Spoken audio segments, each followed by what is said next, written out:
These four are the Maxwell's equations. इन चारों को मिलाकर हम लोग बोलते हैं मैक्सवेल्स फोर इक्वेशंस, लेकिन इनका अलग अलग भी नाम है। इस तरह E डॉट डी ए को हम लोग कैसे पढ़ेंगे भाई? E इलेक्ट्रिक फील्ड है, A एरिया है, तो डी ए डिफरेंशियल एरिया है ना। ये रहा इलेक्ट्रिक फील्ड और ये रहा डिफरेंशियल एरिया। ये रहा इलेक्ट्रिक फील्ड, ये रहा डिफरेंशियल लेंथ। तो इसीलिए हम लोग ये E डॉट डी ए जो लिखा है इसको क्या पढ़ेंगे? Surface integral of electric field. E dot D L को क्या पढ़ेंगे? Surf line integral of electric field. इसे क्या पढ़ेंगे? Surface integral of magnetic field. इसे क्या पढ़ेंगे? Line integral of magnetic field. Mu naught और एप्सिलॉन नॉट को तो आप पहचानते ही हैं। म्यू नॉट है परमिटिविटी कांस्टेंट, एप्सिलॉन नॉट है permeability constant. Q charge enclosed D five by D T, D five B by D T अगर बोल रहे हैं तो rate of change of magnetic flux है। IC करंट इन कंडक्टर है। D five E by D T हो गया अपना rate of change of electric field. अगर आपको म्यू नॉट और एप्सिलॉन नॉट की जो वैल्यू मैंने लिखी है ये ना भी याद हो, लेकिन कम से कम ये पिछले सेमेस्टर से याद होगा टर्म वन से कि mu nought upon 4 pi 10 to the power -7 होता है और 1 upon 4 pi epsilon nought 9 into 10 to the power 9 होता है। इससे ही इसकी वैल्यू आ जाएगी और इससे इस एप्सिलॉन नॉट की अकेले वैल्यू आ जाएगी। इलेक्ट्रोमैग्नेटिक वेव्स कैसे प्रोड्यूस होती हैं? जब भाई इलेक्ट्रिक फील्ड में चेंज कर लो और मैग्नेटिक फील्ड में चेंज कर लो तो इलेक्ट्रोमैग्नेटिक वेव्स निकलती हैं। इलेक्ट्रोमैग्नेटिक वेव्स की सारी जो लाइट वेव्स हैं वो बहुत अच्छे एग्जाम्पल हैं, जैसे gamma rays, UV raise, ultraviolet rays, visible raise, radio waves, microwaves, long waves, short waves, सब इसकी एग्जाम्पल हैं। जो वेव की डायरेक्शन होती है, इलेक्ट्रोमैग्नेटिक वेव की डायरेक्शन इलेक्ट्रिक फील्ड के परपेंडिकुलर होती है, इलेक्ट्रोमैग्नेटिक वेव की डायरेक्शन मैग्नेटिक फील्ड के परपेंडिकुलर होती है, और इलेक्ट्रिक फील्ड और मैग्नेटिक फील्ड भी आपस में परपेंडिकुलर होती हैं। तो ये कैसे संभव है, इसका डायग्राम बनाएंगे।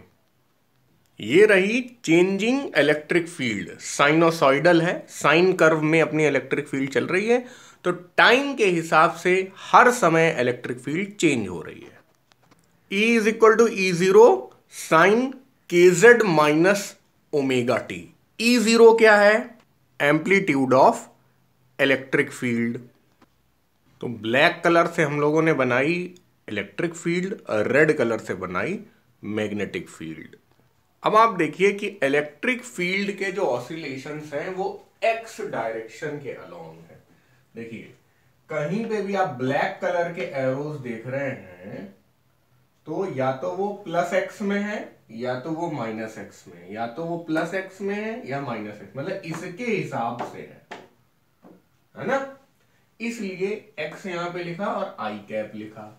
उसी तरह मैग्नेटिक फील्ड के जो ऑसिलेशन है वो इस डायरेक्शन में है, इस डायरेक्शन में, इस डायरेक्शन, मतलब जैसे, मतलब मैं ऐसे बना रहा हूं लेकिन वो असली में ऐसे है। तो वो किस डायरेक्शन में है? वाई डायरेक्शन में। वाई डायरेक्शन में है तो जे कैप। तो इलेक्ट्रिक फील्ड अपनी एक्स डायरेक्शन में हो गई, मैग्नेटिक फील्ड वाई डायरेक्शन में हो गई। डायरेक्शन ये हो गया direction of propagation of wave, यानी वेव हमारी z डायरेक्शन में चलेगी। अब हम लोग समझ गए कि हाँ अच्छा, जो इलेक्ट्रोमैग्नेटिक वेव ये है, इसके परपेंडिकुलर है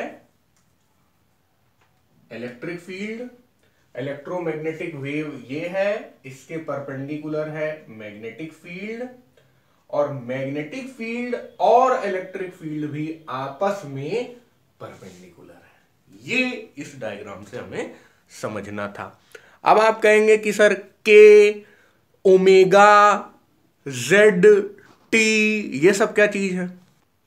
KZ माइनस ओमेगा टी है, तो K प्रोपगेशन कांस्टेंट है, Z पोजीशन वेक्टर है, ओमेगा एंगुलर फ्रीक्वेंसी है और टी टाइम है। तो इसका मतलब ये है कि इलेक्ट्रिक फील्ड पोजीशन और टाइम के साथ चेंज हो रही है। मैग्नेटिक फील्ड भी पोजीशन और टाइम के साथ चेंज हो रही है। और के पोजीशन का कोफिशिएंट है, ओमेगा टाइम का कोफिशिएंट है। तो हर वेव का के और ओमेगा आपस में बदल सकता है। तो के का भी ओमेगा से रिलेशनशिप होता है, के होता है omega by C.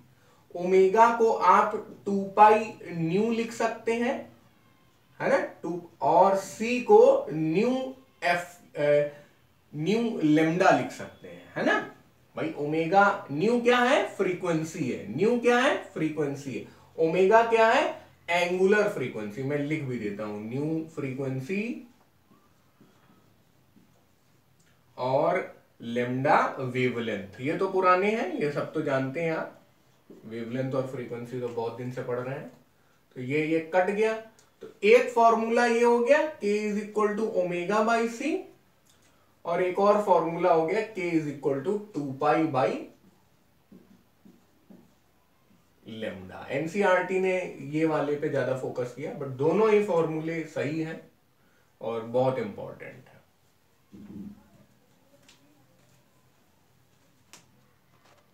kz minus omega T होता है, तो भाई z पोजीशन है तो उसकी यूनिट मीटर हो गई, t टाइम है यूनिट सेकंड हो गई, ये तो आता ही है। लेकिन k की यूनिट होती है रेडियन पर metre.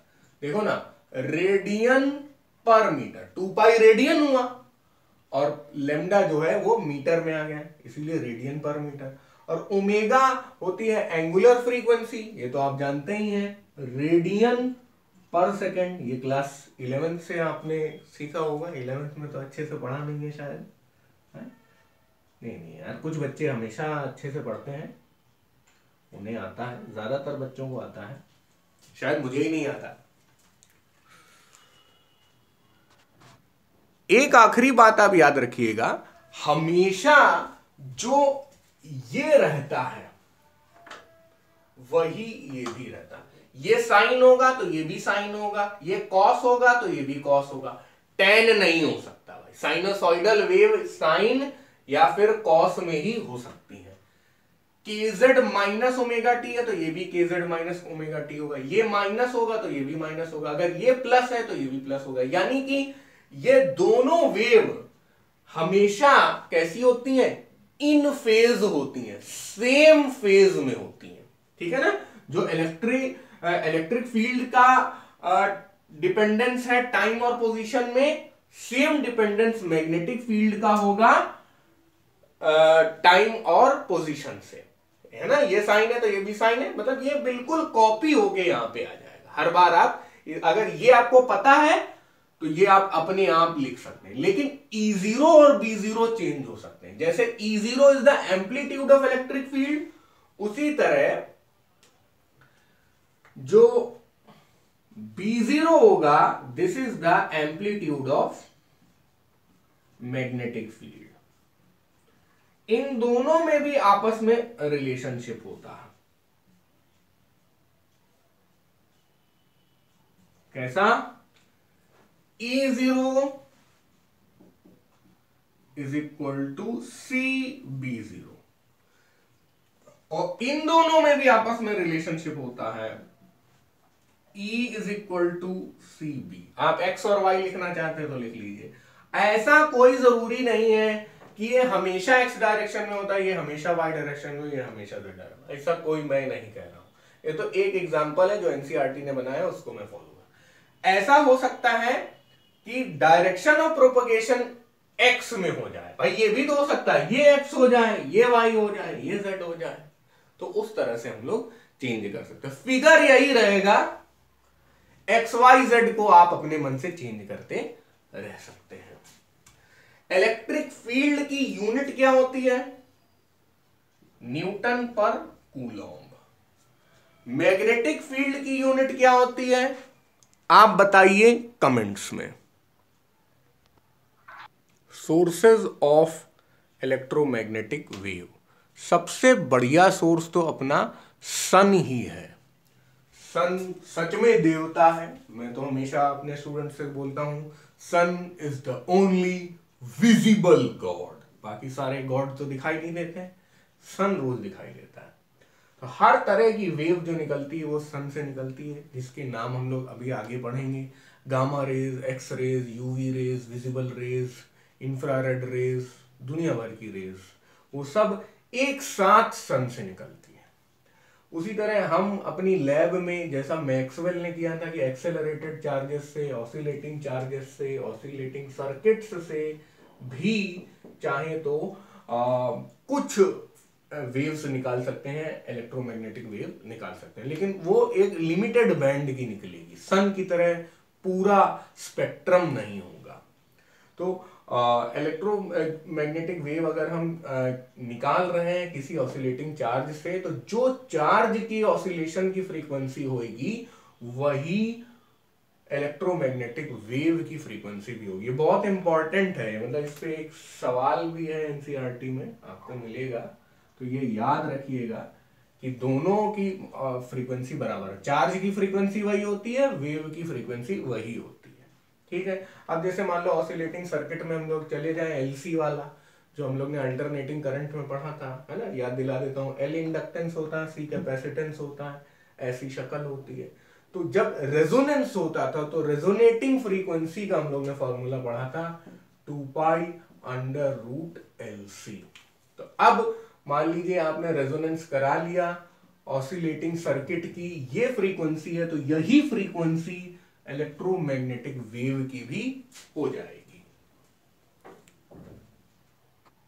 Characteristics of electromagnetic waves. अब ये जो वेव्स हैं, इन्हें चलने के लिए किसी मीडियम की जरूरत नहीं होती है। मीडियम हो तो भी चलेगा, ना हो तो भी चलेगा। नहीं होगा मीडियम तो यानी वैक्यूम होगा। सन से लेके अर्थ तक बीच में बहुत सारी डिस्टेंस तक वैक्यूम है, उससे होते हुए इलेक्ट्रोमैग्नेटिक वेव्स हम तक पहुंच जाती है। अब आप कहेंगे नहीं सर, सन से तो लाइट आती है और अगर बीच में सॉलिड लगा दिया जाए तो लाइट उसके पार नहीं हो पाती है। बट आप कह रहे हैं कि वो मीडियम में भी चल सकती है, बिना मीडियम के भी चल सकती है। तो सच बात यह है कि अगर सॉलिड है और यहां से सन से पूरा स्पेक्ट्रम आ रहा है, तो सॉलिड से पार आपका विजिबल वाला नहीं हो पाएगा। लेकिन गामा रे तो बहुत ज्यादा एनर्जेटिक होती है, उसकी फ्रीक्वेंसी ज्यादा होती है, तो गामा रे पार कर जाएगा। ठीक है। तो हम लोग ये कंक्लूड कर सकते हैं कि सॉलिड लिक्विड, अगर गामा रे जैसा इलेक्ट्रोमैग्नेटिक वेव है तो वो सॉलिड, लिक्विड, गैस, वैक्यूम सबसे पार हो सकता है। अगर वैक्यूम है तो पूरा स्पेक्ट्रम चलेगा स्पीड ऑफ लाइट से। स्पीड ऑफ लाइट कितनी? c = 3 × 10⁸ मीटर पर सेकेंड। क्योंकि ये स्पीड ऑफ लाइट से चलते हैं तो लाइट को आप कह सकते हैं कि वो इलेक्ट्रोमैग्नेटिक वेव है। किसी और मीडियम में चलेंगी तो भाई किसी और वेलोसिटी से चलेंगी, तो वो जो वेलोसिटी है अब वो c से कुछ कम हो जाएगी, because this is the maximum speed of light और एनी वेव, तो वो कुछ कम वेलोसिटी v होगी, है ना। म्यू नॉट म्यू से रिप्लेस हो जाएगा, एप्सिलॉन नॉट एप्सिलॉन से रिप्लेस हो जाएगा। तो जो भी वो मीडियम होगा उसकी कुछ अलग परमिएबिलिटी होगी, कुछ अलग परमिटिविटी होगी। उस अलग परमिएबिलिटी या परमिटिविटी की वजह से एक अलग रिड्यूस्ड स्पीड आएगी। ठीक है। ये तो हम लोग अभी देख ही चुके हैं कि अगर इलेक्ट्रिक फील्ड एक्स डायरेक्शन में है तो मैग्नेटिक फील्ड वाई डायरेक्शन में होती है, तो वेव जेड डायरेक्शन में होती है। तीनों ही चीजें आपस में एक दूसरे से परपेंडिकुलर होती हैं। Wave is also perpendicular to the magnetic field, wave is also perpendicular to the electric field, electric field is perpendicular to the magnetic field। वो मस्त डायग्राम हम लोग बना चुके हैं। Oscillations are perpendicular to the direction of wave, इसलिए electromagnetic waves transverse waves हैं। Light भी ट्रांसवर्स है, गामा रे भी ट्रांसवर्स है, विजिबल रे भी ट्रांसवर्स है, radio waves, microwaves, UV rays, ultraviolet सब ट्रांसवर्स है। Magnitude of amplitude of electric field E0, ठीक है। सिंपली आप बोल सकते हैं E0 होता है amplitude of electric field, B0 होता है एम्पलीट्यूड ऑफ मैग्नेटिक फील्ड। दोनों का रेशियो क्या होता है, E0 बाई B0 C के बराबर। तो मैं तो ऐसे याद करना पसंद करता हूं, E is equal to BC। उसी तरह इलेक्ट्रिक फील्ड और मैग्नेटिक फील्ड दोनों की एवरेज एनर्जी भी बराबर होती। इस पर भी एनसीईआरटी में क्वेश्चन है, मैंने सॉल्व किया हुआ है, आप देख लीजिएगा। आप उसी को average energy per unit volume भी बोल सकते हैं। ये हम लोग एनसीईआरटी के क्वेश्चन में प्रूव कर चुके हैं, उसे जरूर देख लीजिएगा, मैं लिंक भी नीचे दे देता हूं। अच्छा, अब अगला पॉइंट यह है कि इलेक्ट्रोमैग्नेटिक वेव्स फोटॉन से बने होते हैं और फोटॉन्स चार्जलेस और मासलेस होते हैं, इसलिए ग्रेविटी का इन पर कोई असर नहीं होता। लाइट का ग्रेविटी से कुछ खास असर नहीं होता है जब तक ब्लैक होल लेवल पे ना चले जाएं। और दूसरा, इलेक्ट्रिक फील्ड और मैग्नेटिक फील्ड से भी ये अनडिफ्लेक्टेड ही रहते हैं, यानी कि एक्सटर्नल इलेक्ट्रिक फील्ड लगा दो, एक्सटर्नल मैग्नेटिक फील्ड लगा दो, तब भी हमारी इलेक्ट्रोमैग्नेटिक वेव्स उसी डायरेक्शन में चलेंगी जिससे चल रही थी, अनडिफ्लेक्टेड रहेंगी। इलेक्ट्रोमैग्नेटिक वेव्स तीन चीजें रखती है अपने अंदर, मतलब वेव का जो पार्टिकल है फोटॉन है, फोटॉन भले चार्जलेस और मासलेस है फिर भी उसकी अपनी एनर्जी होती है, उसका अपना मोमेंटम होता है, उसका अपना रेडिएशन प्रेशर होता है। यहाँ पे H आपके लिए नया हो सकता है, आगे के चैप्टर्स में आप पढ़ेंगे कि H प्लैंक्स कांस्टेंट होता है, इतनी वैल्यू होती है। I है इंटेंसिटी ऑफ रेडिएशन, जिसे हम मेजर करते हैं वॉट पर मीटर स्क्वायर पे। इस पे एक और सवाल आपको आएगा कि मान लीजिए कि कोई सोर्स ऑफ लाइट है और वो अपने से d डिस्टेंस पर लाइट फेंक रहा है, तो वहां पे जितना दूरी बढ़ती जाएगी, यार बल्ब से आप जितना दूर जाते जाएंगे वहां लाइट इंटेंसिटी कम होती जाएगी, है ना। बल्ब के बिल्कुल पास होंगे तो बहुत इंटेंसिटी होगी, बल्ब से बहुत दूर होंगे तो इंटेंसिटी कम होती चली जाएगी। सन की इंटेंसिटी इतनी दूर से भी इतनी ज्यादा दिखती है, क्योंकि हम लोग सन को यहां से भी नहीं देख पाते, अर्थ से भी, क्योंकि सन में बहुत ज्यादा एनर्जी है ना। तो याद रखिएगा कि डिस्टेंस से जैसे जैसे डिस्टेंस बढ़ती है तो वैसे वैसे इंटेंसिटी कम हो जाती है, पावर लेकिन सेम रहती है। तो इसलिए इसका फॉर्मूला आप देखेंगे, power is equal to intensity divided by 4 pi D square, ठीक है।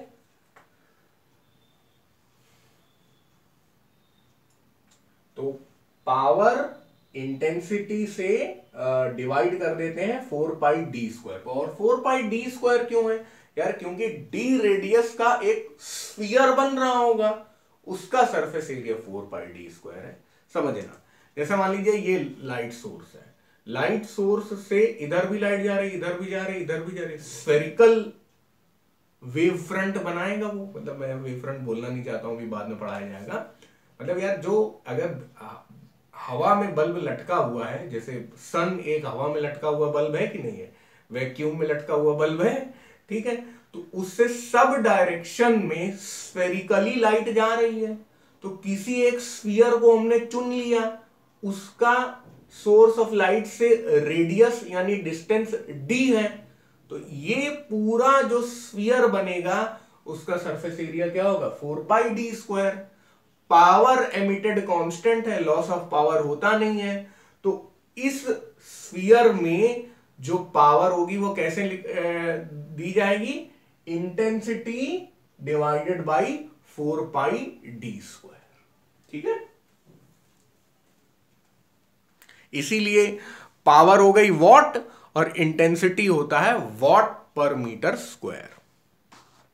कुछ गड़बड़ लग रहा था नहीं, हाँ अब सही है। Intensity is equal to power divided by 4 pi D square. Power हो गई वॉट में, 4 पाई डी स्क्वायर हो गया मीटर स्क्वायर में, तो इंटेंसिटी की यूनिट हो गई वॉट पर मीटर स्क्वायर।